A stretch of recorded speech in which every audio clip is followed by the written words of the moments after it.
കഴിഞ്ഞ തവണ മധുരക്കിഴങ്ങ് ചെടിച്ചട്ടികളിൽ നട്ടപ്പോൾ അടുത്തുള്ള ചെടിച്ചട്ടികളിലേക്കാണ് പടർത്തിയിരുന്നത്. ഇത്തവണ അത് വേണ്ടെന്ന് വിചാരിച്ചു.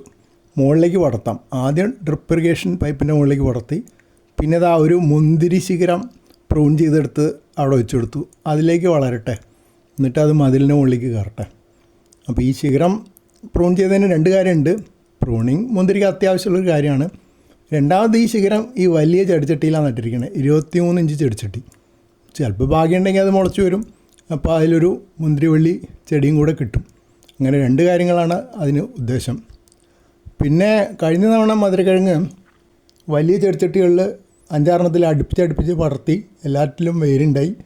വേര് മാത്രമേ ഉണ്ടായുള്ളൂ, കിഴങ്ങുണ്ടായില്ല. അതേസമയത്ത് ഒരു 2-3 ചെറിയ ചെടിച്ചട്ടികളിൽ നട്ടതിൽ ഒരെണ്ണത്തിൽ മുകളിലേക്ക് ഇതേപോലെ പടർത്തിയിട്ടുണ്ടായിരുന്നു, ഒരു പൈപ്പ് വെച്ച് കൊടുത്തിട്ട്. അതിനൊരു 10-25 സെൻറ്റിമീറ്റർ വലുപ്പമുള്ള ഒരു കിഴങ്ങ്, ആകെപ്പാട് ചെറിയ ചെടിച്ചട്ടിയാണ്, അതിലുണ്ടായി. അപ്പോൾ ആ ഒരു സന്തോഷം കൊണ്ടാണ് ഇത്തവണ അങ്ങനെ പരീക്ഷിക്കുന്നത്.